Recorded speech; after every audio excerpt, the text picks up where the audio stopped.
Okay, today we're going to look at rounding, and we're going to look at rounding decimal numbers. But let's think first about when we round numbers to the nearest 10.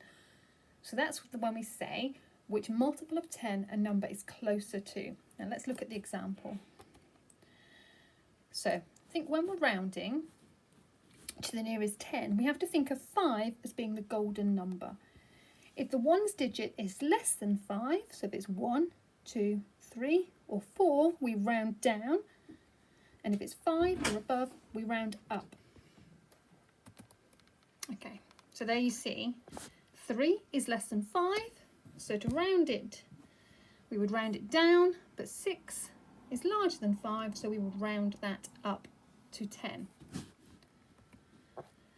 Now, when we're thinking about rounding a number to the nearest 10, we have to be able to identify the multiples of 10 below and above it. So if I'm rounding 32 to the nearest 10, I think, what are the nearest multiples of 10? Remember that a multiple of 10 will always end in a 0. So the multiple of 10 that's lower than 32 is 30, and the one that's larger than 32 is 40. And in this case, my golden number, it wouldn't be 5, but it would be 35. So I'm going to place 32 on my number line, there we go, and round it to the nearest 10.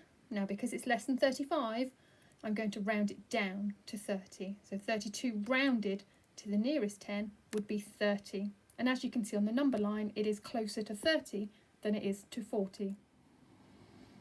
Here's another one. So think about 8. When I'm rounding 8 to the nearest 10, think, where is it going to be on my number line? Well, I know that 8 is larger than 5. So here it is on my number line, and rounded to the nearest 10, it would be 10, because it's closer to 10 than it is to 0.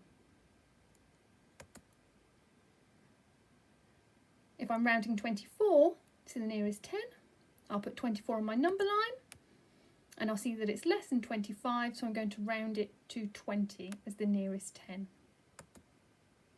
Again, 65, well, 65 is the golden number, it's the one that ends in a 5.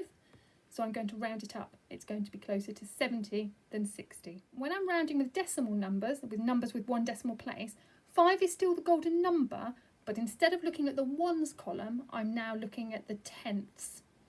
Okay, so the 0.5 in this case.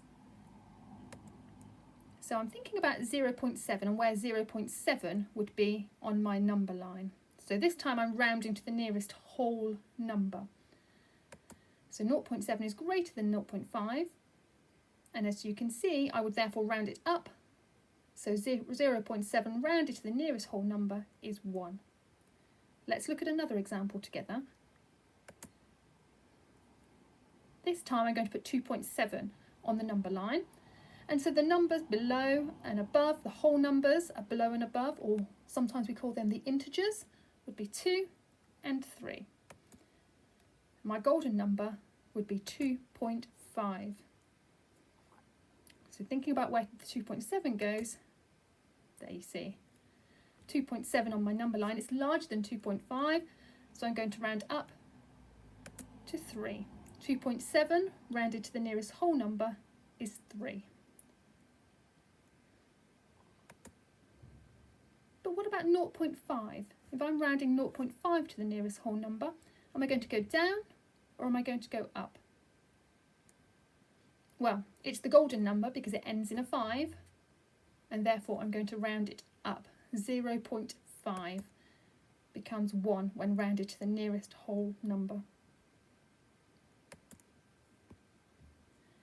6.4, and I look at this number line, it's somewhere between 6 and 7, and I'm going to put it on my number line and see that I'm going to round it down to 6. 6.4 rounded to the nearest whole number is 6.